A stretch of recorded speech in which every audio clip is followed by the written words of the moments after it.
అలా ఇప్పుడు శ్రీనివాస్ యాదవ్ ఏ పార్టీలో ఉన్నాడో ఆయనకే తెలియదు.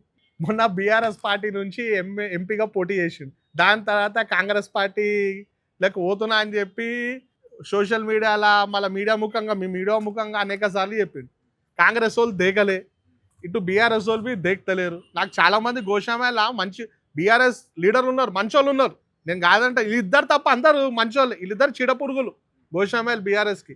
వాళ్ళు చెప్పారు, అరే ఈడు మా పార్టీలో లేడు, అందులో లేడు, ఈడు ఒక పొద్దుగాలేమో బీఆర్ఎస్ పార్టీ అంటాడు, సాయంత్రం కాగానే కాంగ్రెస్ అంటాడు.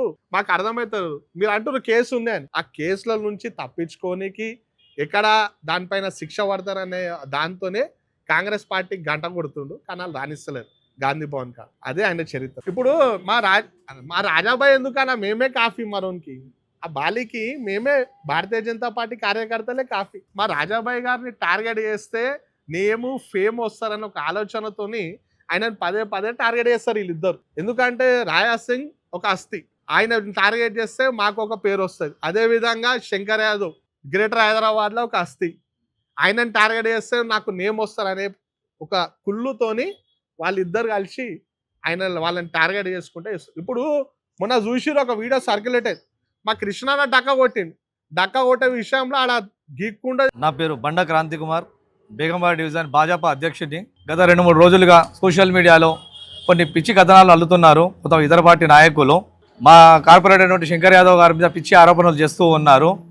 అతనికి ప్రజల పట్ల చిత్తశుద్ధి ఉంది కాబట్టి, ప్రజల పట్ల అవగాహన ఉంది కాబట్టి, చేసే సామర్థ్యం ఉంది కాబట్టి మా శంకర్ యాదవ్ గారు 4 సార్లు 4 పర్యాయాలు గెలవడం జరుగుతుంది. అది కూడా సిటీలోనే 9,000 మెజారిటీతో, భారీ మెజారిటీతో గెలవడం జరిగింది. అది తెలియని కొంతమంది మూర్ఖులు ఏంటంటే పిచ్చి కథనాలు అల్లుతూ ఉన్నారు. నిన్న మొన్న కొన్ని విషయాలు జరిగినవి బేగంబార్లో. అక్కడ వచ్చేసి కొంచెం ఇన్సిడెంట్ జరిగింది. ఆ ఇన్సిడెంట్ ఏంటంటే శంకర్ యాదవ్ గారి కోటాలో, కార్పొరేటర్ కోటాలో అక్కడ శాంక్షన్ అయింది పైప్ లైన్.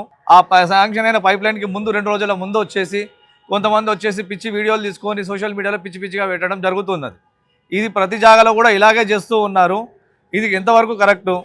ప్రజలు ఇవన్నీ చూస్తున్నారు, ప్రజలు చూస్తూ ఉన్నారు, చూసుకుంటూ ఏమి ఉండలేరు. ఖచ్చితంగా వాళ్ళకు కూడా గుణపాఠం చెప్తారు.